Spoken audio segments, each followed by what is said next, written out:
God wants you to always heal, right? We get an idea of holiness, I'll be honest with you, especially from the Hebrew, we get it actually kind of wrong. What we think is the Greek holiness is perfect. Greek, but the Hebrew is being perfected. And so the easiest way, like when I'm talking to teens, I said, just like, pretend like you've been in the side of a movie theater.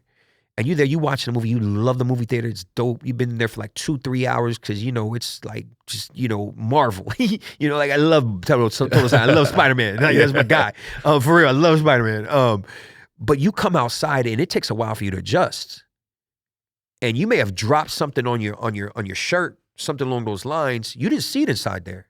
Mm-hmm. But the brighter it gets outside, you look and you start to see stains. And then as you start to move, it's all in here and so forth. You don't recognize. That's how holiness is. That's how God's grace is.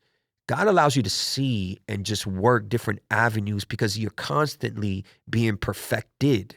There is a difference. You know? And I think, and for those of you tripping, just be like, bro, just look at Peter's life. Like, man, he was a roughneck. He was a rough dude, He cut somebody. That's not a metaphor. Like, and he was probably trying to cut. I tell people this all the time. I think he was half Puerto Rican because he had a knife on him. He's like, Jesus, I got you. And he was probably aiming for the dude's neck. He was probably trying to kill the dude, and Jesus still used him. And then he cursed out the little girl, like kind of go down the list. He was a rough dude and God still used him. And then even then go to Galatians, he sits with the Jews. He still had a little bit of that, and Paul tells him to his face, you still got some of this rough inside of you. He's being perfected. And we get this idea of holiness. And I'm not trying to use this as an example to sin, but like sometimes I realize, especially we pawn this off to our teens, we pawn this off to a lot of people, like you have to be perfect to come here. No, that's why the church is here.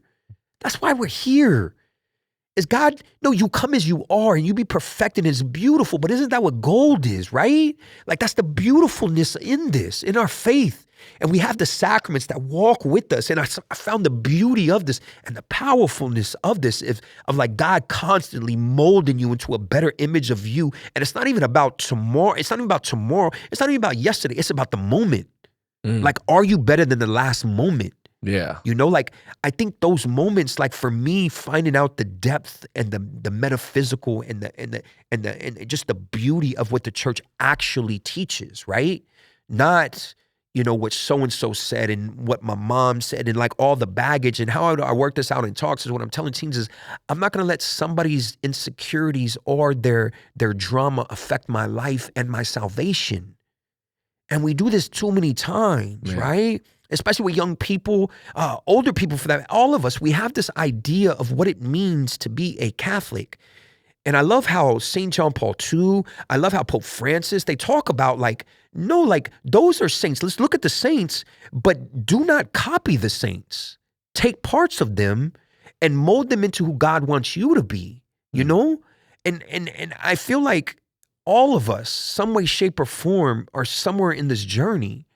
And the beautiful thing about the church is like, bro, we've been here for 2,000 years. And we're going to be here after. And the church triumphant. We're going to be here walking with everybody in that journey.